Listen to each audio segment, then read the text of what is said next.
C'est à lire avec Bernard Poirette sur Radio Classique.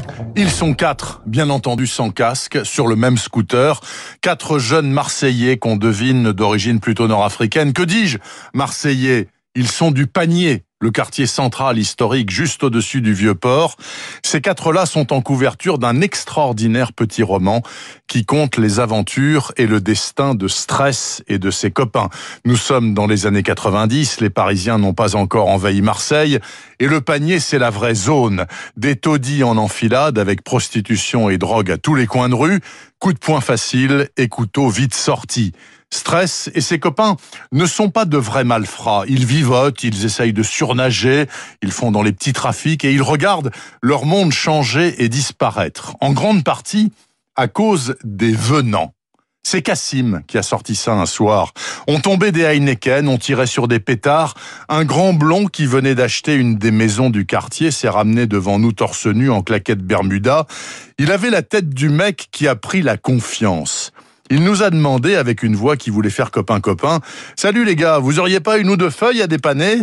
Cassim a levé les yeux vers lui. « Regarde-le-moi, ce venant, avec sa gueule d'héritier. » La suite est au diapason et c'est un formidable festival d'une langue magique, imagée au possible, d'une invraisemblable richesse et d'une drôlerie confondante. Quelques exemples. De son éducation, dit Stress, ma mère avait gardé qu'un enfant, ça s'adapte, ça suit et ça fait pas chier.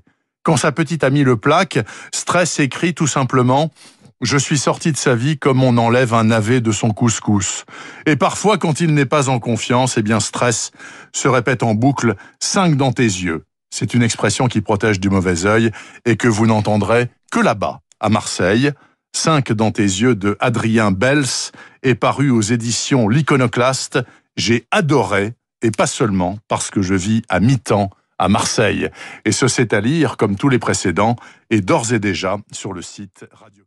C'est à lire avec Bernard Poirette sur Radio Classique. Green War, en français, la guerre verte. C'est le nom choisi par Virgile Solal pour son groupe d'activistes. La police parle de terroristes, mais ça ne dérange absolument pas Solal, qui recherche avant tout l'efficacité. Sa fille unique est morte à la naissance, les alvéoles pulmonaires collées par la pollution subie par sa mère. C'était au retour de sa dernière mission pour les forces spéciales dans le delta du Niger, un environnement pour toujours saccagé par les compagnies pétrolières, totalement indifférente aux coûts humains monstrueux. Alors Virgile a décidé de passer à l'action. L'action directe, violente, contre ceux qui assassinent la Terre et ses habitants. Première victime, le PDG de Total, kidnappé.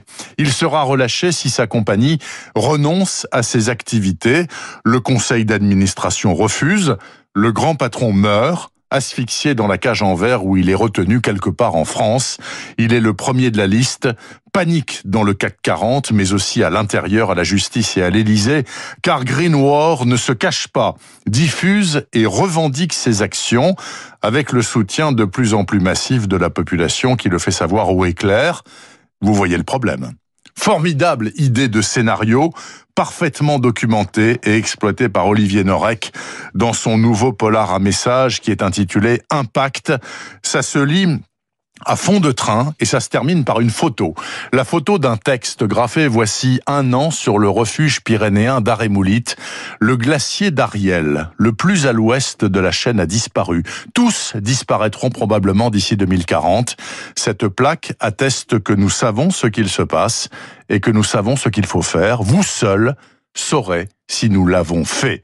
Impact d'Olivier Norek est paru chez Michel Lafon. Et si ce thème des éco-terroristes vous stimule et vous intéresse, lisez dans la foulée Le zoo de Mengele chez J'ai lu, ou comment les massacreurs de l'Amazonie se font dessouder l'un après l'autre dans le monde entier. Et cette chronique, c'est à lire avec Bernard Poirette sur Radio Classique. Frances Price, élégante et encore très séduisante aristocrate new-yorkaise de 65 ans, dilapide sans vergogne la fortune de son défunt mari. Où qu'elle aille, la suivent Malcolm, son grand-fils tout mou, et Small Frank, son chat noir, hirsute et caractériel. Frances est une femme très étonnante. Elle est capable de la plus insigne méchanceté et aussi d'une générosité débridée, comme dans cette scène d'anthologie où, au sortir d'une soirée mondaine, elle accepte de donner $20 à un clochard s'il lui dit précisément ce qu'il compte en faire. Il avoue qu'il va boire comme un trou. Vous ne pensez pas que vous vous sentirez affreusement mal le lendemain matin, lui demande Frances. Les matins, c'est fait pour ça, madame. Fabuleuse réplique, la première d'une très longue série au fil des aventures du trio Frances, Malcolm, Small Frank, bientôt ruinés et forcés à l'exil à Paris, où ils sont hébergés gracieusement par une riche amie américaine. Très vite, l'appartement devient le repère d'une faune invraisemblable et très haute en couleur. Il y a Madeleine, une voyante rencontrée sur le paquebot transatlantique et qui est capable à coup sûr de repérer les morts prochaines.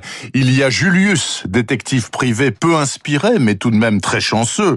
Et l'inénarrable Madame Reynard, grande bourgeoise solitaire et amateur de pâtisserie.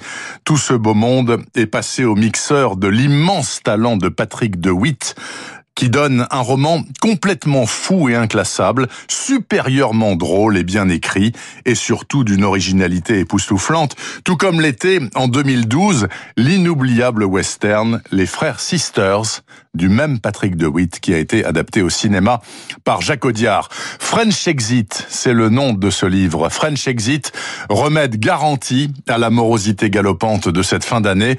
C'est paru chez Actes Sud, avec en prime Small Frank, en couverture, qu'on hésite à vouloir caresser, tant il a l'air de mauvais poil. Et je vous signale que cette chronique est d'ores et déjà sur Radio. C'est à lire avec Bernard Poirette sur Radio Classique. Nous sommes dans les années 80 dans une ville moyenne de la province anglaise. Le pharmacien Herbert Grantley se présente au commissariat et demande à être entendu car il veut avouer le meurtre de sa femme Nora, qui l'aurait empoisonnée voici 1 an. Mais bon Dieu, pourquoi n'avez-vous pas simplement divorcé ? Lui demande l'inspecteur-chef Lyle. Vous savez, elle n'aurait jamais accepté, mais je ne la haïssais pas, je la détestais seulement, je voulais la quitter aussi dignement que possible vu les circonstances. Le policier est estomaqué et très dubitatif. Ainsi s'engage, entre les deux hommes, une série d'interrogatoires au fil desquels il apparaîtra plusieurs choses. D'abord, ce flic de province est un sacré professionnel, pas du tout impressionné par la morgue de ce notable à la petite semaine. Ensuite, Nora Grantley était certes une épouse pas drôle, mais elle avait pas mal de circonstances atténuantes vu le caractère et les penchants de son cher mari, penchants qui nous sont révélés au compte-gouttes et dont la principale victime n'est autre que Jenny, la fille unique et adorée du couple. Tout cela vous semble peut-être trop simple pour être palpitant. Détrompez-vous. Les aveux de John Wainwright est l'un des romans noirs les plus intelligents que j'ai lus cette année. Ça tient en 200 pages, l'écriture est ultra sobre, la construction est implacable, et c'est ainsi qu'arrivé au bout surgit l'évidence. Herbert Grantley est une ordure de la plus belle eau. Les aveux de John Wainwright viennent de paraître chez Sonatine, et puisque vous en sortirez emballé, vous pourrez ensuite lire du même auteur une confession, toujours chez Sonatine. L'immense Georges Simenon estimait que c'est un roman inoubliable, et Simenon avait bien raison. Et cette chronique est d'ores et déjà sur avec Bernard Poirette sur Radio Classique. Juste avant de mourir au printemps 2018, Philip Kerr a rendu son dernier manuscrit intitulé Métropolis, comme le célèbre film de Fritz Lang, et ma foi, sur les 14 enquêtes de Bernie Gunther, celle-ci est sans aucun doute l'une de mes préférées. Nous sommes à Berlin en 1928, sur fond d'empoignade ultra-violente entre communistes, socialistes et nazis. La ville est alors la capitale mondiale de la débauche. C'est un marigot géant composé de prostitution, de drogue et de trafics en tout genre. Gunther est le dernier entré à la police criminelle. Il a pour chef 2 légendes vivantes, le grand patron Bernhard Weiss, qui est juif, et son bras droit Ernst Gennat, surnommé pour des raisons évidentes Gros Bouddha.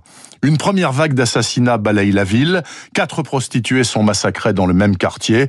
Ça ne passionne pas du tout les foules, hormis l'un des grands chefs de la pègre, qui se trouve être aussi le père d'une des malheureuses victimes. La deuxième vague, en revanche, a beaucoup plus d'écho. Des vétérans de la Grande Guerre, souvent handicapés, sont abattus, très proprement d'ailleurs, sur les lieux de leur mendicité. Car la République de Weimar, en pleine déliquescence, ne peut subvenir à leurs besoins. Dans les deux cas, la Kripo est en première ligne et le jeune inspecteur Bernie Gunther va pouvoir faire la preuve de ses multiples talents.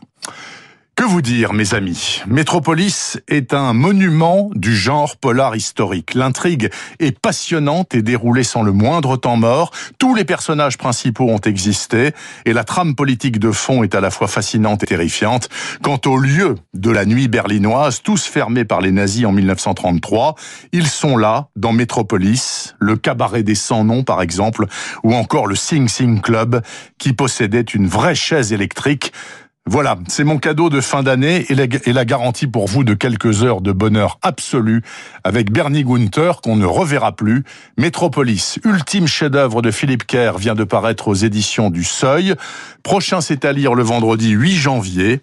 D'ici là, je vous souhaite un très bon réveillon, une bonne lecture, portez-vous bien. Et cette rubrique, bien sûr, est d'ores et déjà à retrouver.